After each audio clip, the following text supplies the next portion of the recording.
Looking to improve your life, brush up on your personal growth techniques? You are in the right place. Welcome to Life's Little Lessons with your host, author of Designing Your Own Destiny, Kevin A. Dunlap. Hello, everybody. This is Kevin Dunlap with the Life's Little Lessons. And today I have another gentleman that is, I'm very interested in finding out what he has to say and the things that he will be sharing. And it appears that we're getting a lot of people from Australia on the show, and I'm absolutely so proud to be hitting so many cities in that area, knowing that there's a huge time difference between the two of us. I mean, it's afternoon my time, and it's early morning his time. But regardless of that, I've got a gentleman that's going to be on the show today. He has a company that he calls the Legacy of Champions. He's a life coach, and he's also a storyteller. So I really want to introduce you guys to Christopher Howson. Christopher, welcome to the show. Thank you so much, Kevin. So Christopher, tell us a little bit about yourself. What is it that you do, and why is it that you do it? Pretty much what it is I do, I craft stories. I use stories to weave my message. I use stories to inspire change in people, because what I've found is that I've always had a love of stories from young, and I've found that I'm always enjoying telling stories and taking people on a journey through stories. And through stories, I can give people meanings, and I can give them kind of like solutions, you could say, in the story. And the big thing is, I kind of want to give them momentum to help inspire change in their own life. So that's why I love stories so much. And the other thing what I do is I love coaching, because what I've realized in life is that the mind, body, spirit has to be all connected as one. And so when I coach people, I help them to connect the mind, body, and spirit together as one. I help them to let go of what they need to let go, to be the person they were always born to be. So I help them to reconnect with themselves, not live what other people expect them to be, but live life for themselves. So that's what I do. The big reason why I do it, yes, and the reason why I do it, I had to do a lot of soul searching in my life. I've experienced the highs of life. However, I've also experienced a lot of tough times, and there was a lot of times I was at my lowest. There was a lot of times I wanted to walk away from the company I started. I wanted to walk away from speaking, coaching. I wanted to walk away from life. So to all those people out there going through tough times, I know what it's like to be through that tough time. And I know what it's like to be at the lowest. So why I do what I do is that I told myself a long time, I'm not living life for me. I'm dedicating my life to others out there. I'm dedicating my life to helping as many people as I can in my life. So I do it for a reason bigger than myself, to give back to this world, to give back to people who need help. I see too many people struggling out there. So this is my way of using my life to help others instead of helping myself. Well, and I'm assuming you're kind of helping yourself by helping others as well. Yeah, right. Yeah. Okay. And it gives me a lot of fulfillment and helps to give me meaning in my life. So let me ask you this: how do you craft your stories? I mean, are these real stories, or are these just bringing out things and essences of other people and maybe changing their way they look at things? Is that kind of what you're doing, or? How I do my stories is I kind of sometimes I use experiences from my own life, Okay. and then I put it in a third person perspective, and I make it a story about someone else, when in actual fact it's about me, experience from my own life. Or I find stories I like stories from Zen as well, so I'm always looking at stories on the internet to find, or I go through storybooks and find stories I can relate to life. So I kind of also use other people's stories or stories I find that can be quite relative to life and has a special meaning. Okay, and that's the thing is, I do feel that is how we all learn is through stories. That Yeah. that's the whole point of why people go to the movies, watch TV shows, or whatever. Those are all, or I'm talking about episodic television, not just like David Letterman show or something. We all Yeah, we all learn through the stories, and not only that, that's how we relate to each other or through our stories. that's true. Okay, and so what made you decide to go down that road? How did you discover that was your calling? I discovered my calling, and it's interesting. I had to have a very painful moment to realize what I was put on this earth to do. All throughout my life, you could say I was lost and never found. And I was doing a career that really wasn't me. I I battled a lot of self-talk in my head. I went through depression for a long time in my life, and I tried to get out of it through getting into the gang life, Oh, really? through getting into I had friends in the gang life, and I thought the best way I could earn respect was by hurting people. I had a lot of anger and hate in me, and I was very quick to want to get into a fight. So I kind of went down that path because to me, I thought gang life represented family for me. To be honest, if you ask me about my family life, I'm not very connected with my family. So family didn't really exist for me. And I got into drinking. I was out at all hours of the night. I was giving my parents hell. Twice I nearly got into a fist with my dad. Oh, wow. And, I was kind of hurting a lot. And there was a mate of mine that saw that I was down. I hid it. I didn't tell anybody what I was going through, but he could tell I was hurting. And I told him I wanted to end my life. I said, I can't take this anymore. And I actually planned to just I knew where to get weapons. So I was actually planning to get a gun and blow my brains out because I was hurting that much. And you could say what helped me find my purpose. I've only ever had one girlfriend in my life, and now she's my wife. Okay. And yeah, and after we got married, 4 months before our wedding, my dad dropped dead in the shower. And that happened 4 months before my wedding. And in that moment, it had to take losing my dad to realize that life's too short doing something I don't love. And I had to reassess my life and ask myself, Chris, are you happy with what you're doing in your life? Is this something you want to wake up and do every day of your life? Does it give your life fulfillment, meaning, joy? And then I realized, you know what? I don't want to go down that path where I'm not doing what I love, because any second of the day, I could go in an instant. There's no guarantees. And that's when I realized, Chris, what do you love doing? I love talking to people. I love listening to people. I love sharing stories with people. And that's when I realized, you know what? It's time to really live your purpose, Chris. And that's why I created Legacy of Champions, because I want to create an army of champions that all of them each leave a legacy to help create more champions in this world. I really think we need more champions. And that's why I started the company.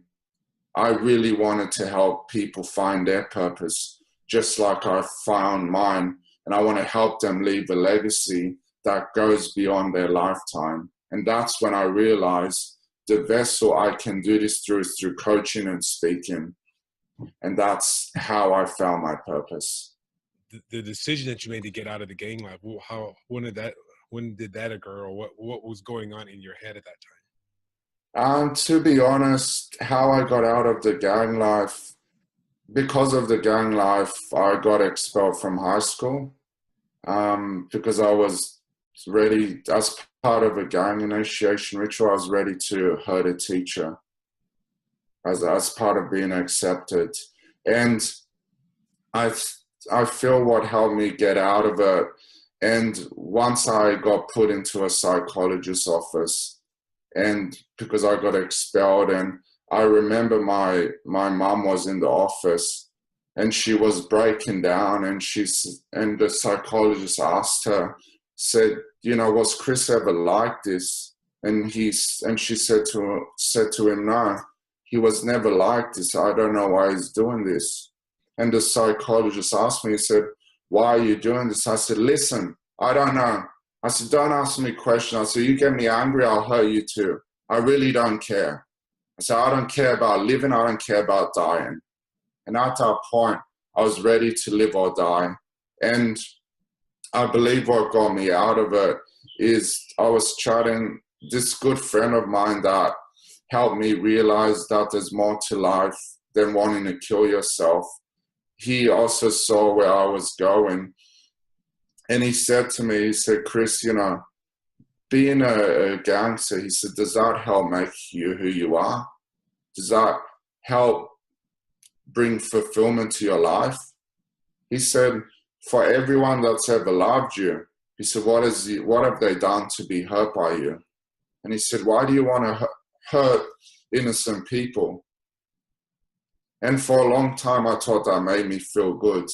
And after speaking to him, and after thinking about what he said, I thought to myself, I said, no, there's no honor in this. There's no, what I'm doing isn't right. And then I was thinking, because I want to have kids as well, I was thinking to myself, what if my kid came to me and said, Daddy, what do you do? And I was thinking, if I told him, oh, son, I'm a gangster. And I was thinking, no, I don't want him carrying on, following in my footsteps, what I've started. I said, no, I've got to do better than this. I've got to be legit and make it the right way. And that's when I realized that I'm better than this. I can be so much more.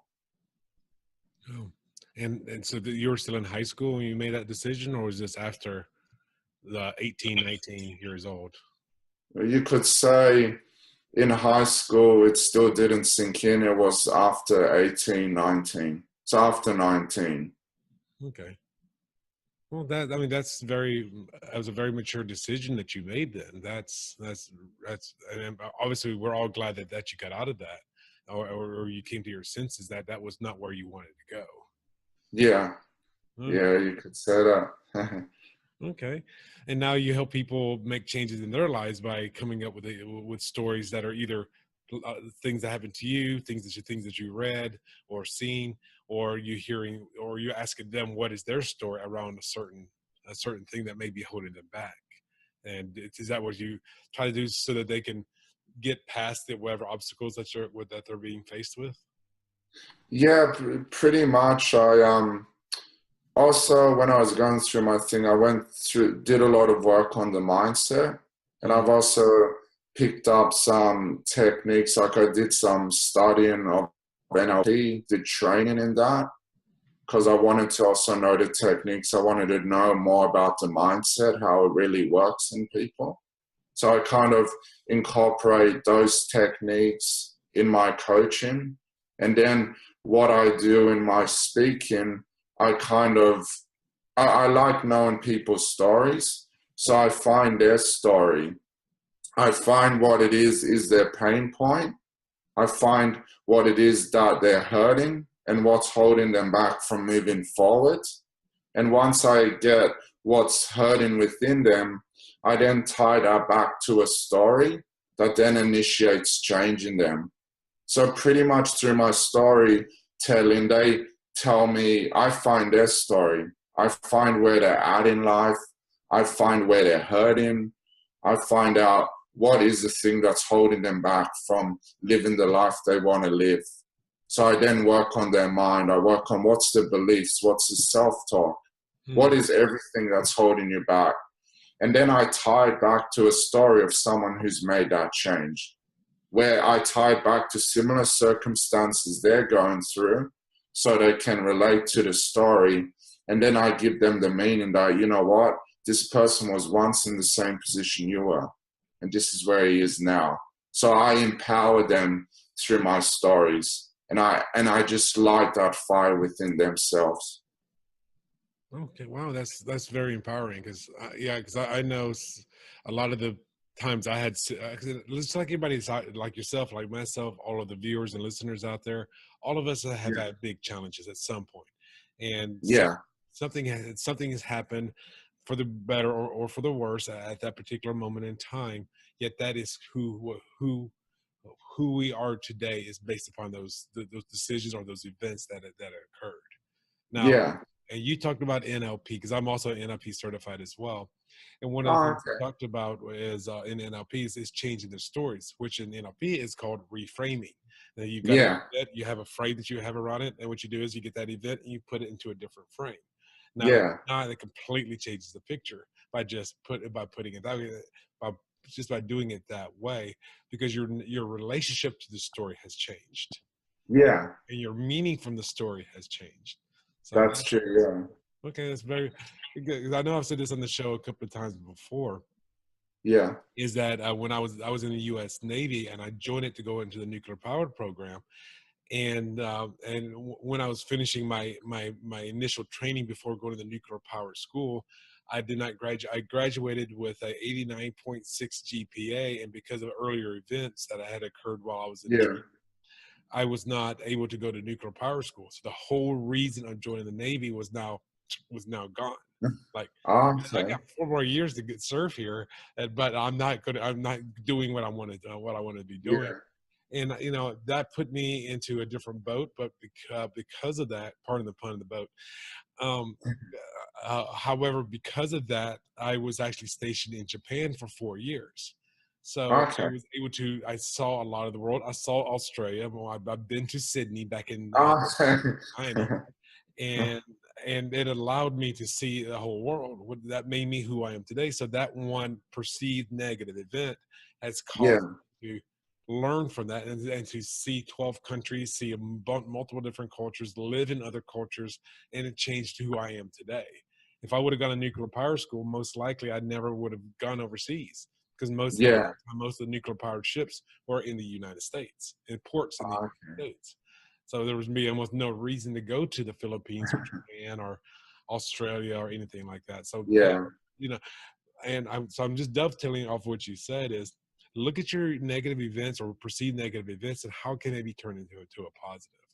You Yeah. joining a gang, how can that be positive? Well, you now know the gang life. You know the Mm. mindset of those people. Yeah. That's true. Okay. Well, and you've been coaching for how many years now? For how long now? It's been about 5 years now. 5 years? Oh, okay. So you've Yeah. helped a lot of people, and I Yeah. know you're discovering new and new things every day. Could you tell me about Yeah. where do you see yourself over the next 1 to 2 years? Where do you see yourself going? Where I see myself next 1 to 2 years, I aim to have like a specific number of clients. Also, in 1 to 2 years, I see my wife also doing coaching as well because Okay. she's done NLP and she's good with all the coaching stuff. So I see my wife doing coaching. I see us doing a lot of events. Like I Together, want to. doing the events Sorry. together, doing the events together, or having your own events where maybe you just support each other. To be honest, I want to do half of them together because I think they'll be good having me a guy and her a woman. So I want to do half of it together, and she can also do her own events and me doing my own events. Okay. So I really want to kick off the events space happening. So next 1 to 2 years, I see myself doing a lot of events. Also see myself doing a lot of speaking gigs as well because I really want to just get out there and inspire people. Okay. and tell them to go after whatever it is they love. It doesn't matter how low they are or how much they get knocked down. I just want to tell them, just keep going.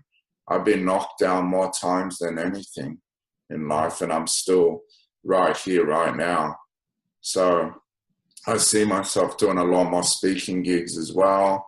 And I also see myself, especially 2 years, I see myself as being a father. And I also see myself as spending time with my wife and my kids, and us spending time together and going away together and just having that quality time with my family as well. Okay. And let me ask you this. I know this wasn't something I had prepared you for, but what are some of the biggest challenges that you had as a business owner? I mean, it could be getting your first client. It could be anything. Anything. What were some of the challenges that you overcame? I believe the challenges are like getting yourself out there. Mm-hmm.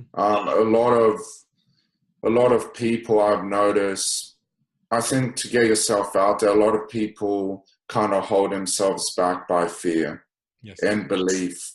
And I've noticed a lot of business owners, their belief is the thing that will get them out there, or is the very thing that will hold them back. So I think the biggest challenge is having the belief and knowing that you'll get there in the end. Because what I see a lot of time is businesses are trying to get out there. It's not working. They're not getting as many clients. And then the belief kicks in, and especially self-talk, the words they speak to themselves on a daily basis. They often say to themselves, oh, I can't do this. I'm not getting clients. I don't have what it takes to get out there. So I think belief, self-talk is a big thing. Mm-hmm. You've really got to have a strong belief, strong self-talk in yourself that you can do this, a strong mindset. You need that so much.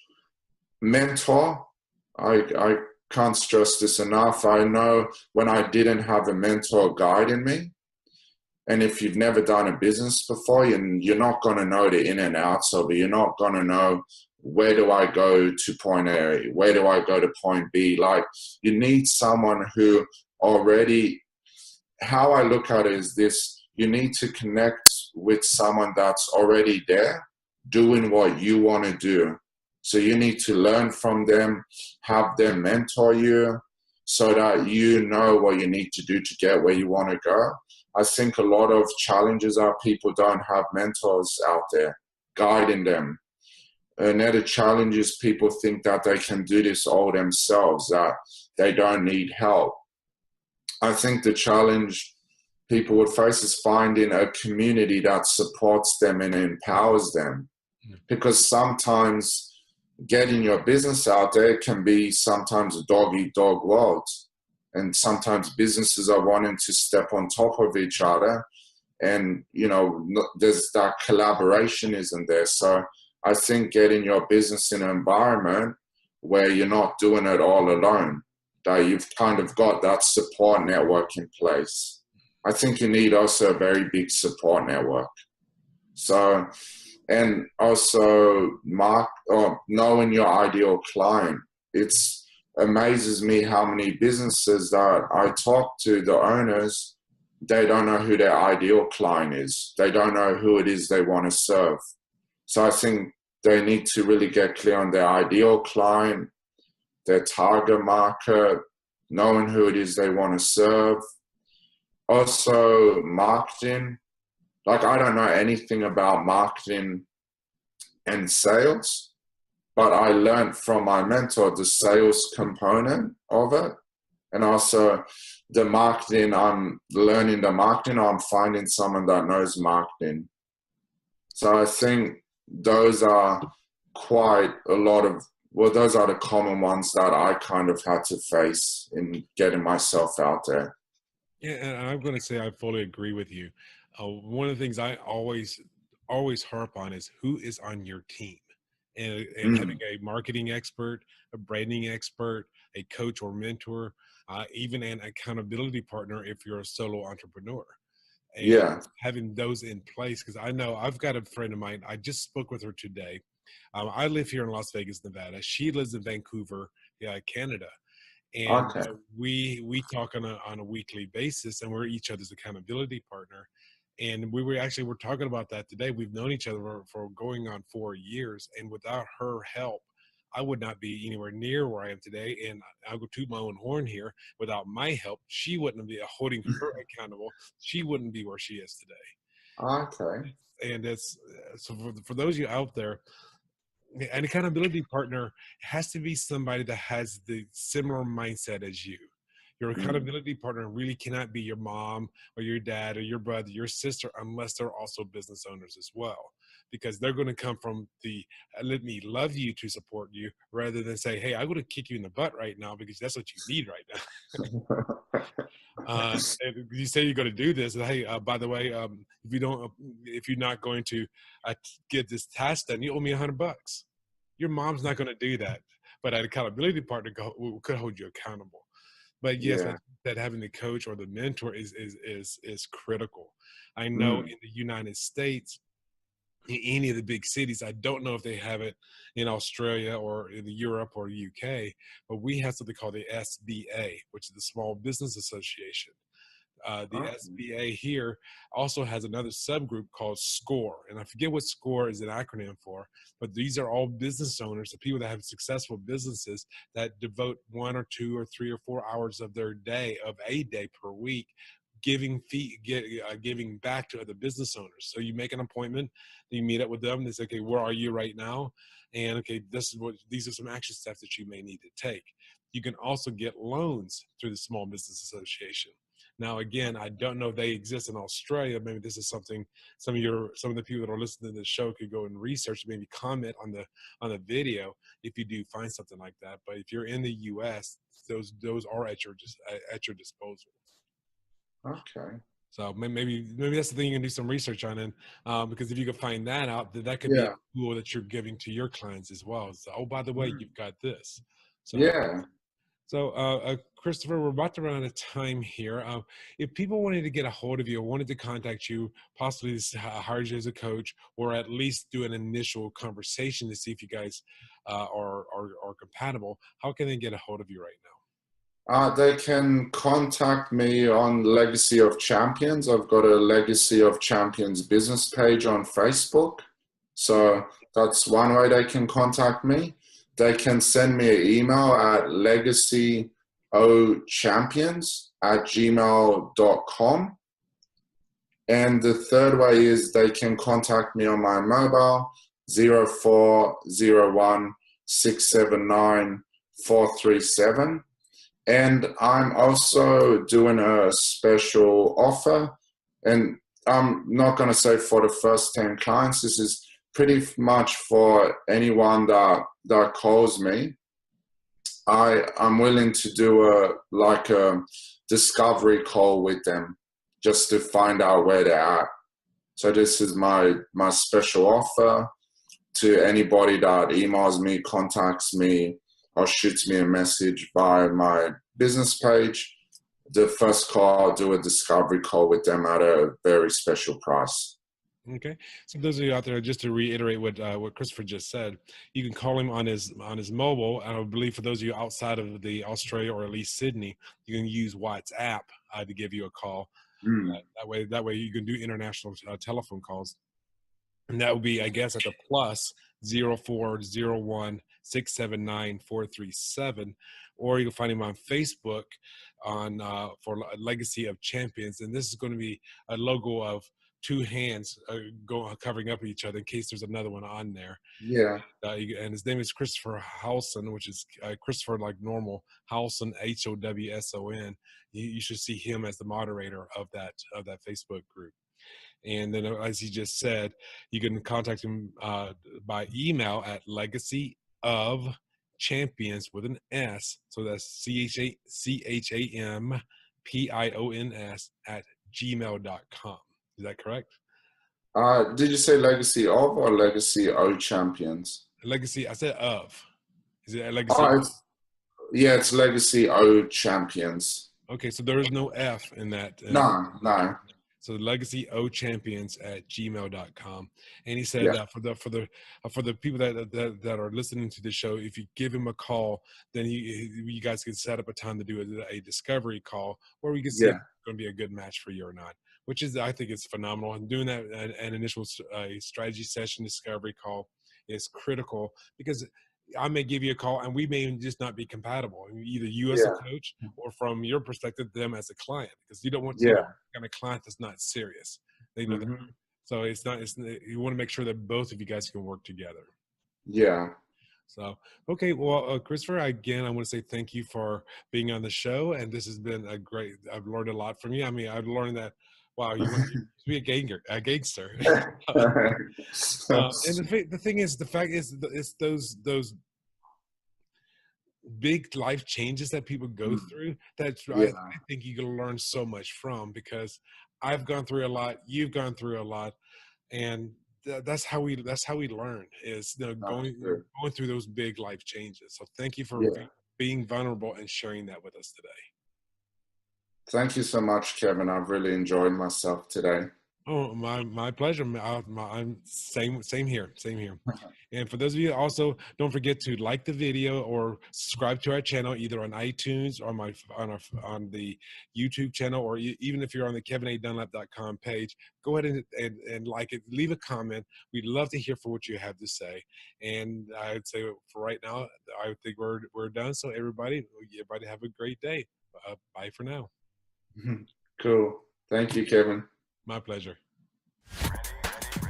Thanks so much for listening to this episode of Life's Little Lessons with your host, author of Designing Your Own Destiny, Kevin A. Dunlap. For more great content and to stay up to date, visit KevinADunlap.com, Facebook.com/KevinADunlap.author, and on Twitter @KevinADunlap. We'll catch you on the next episode of Life's Little Lessons.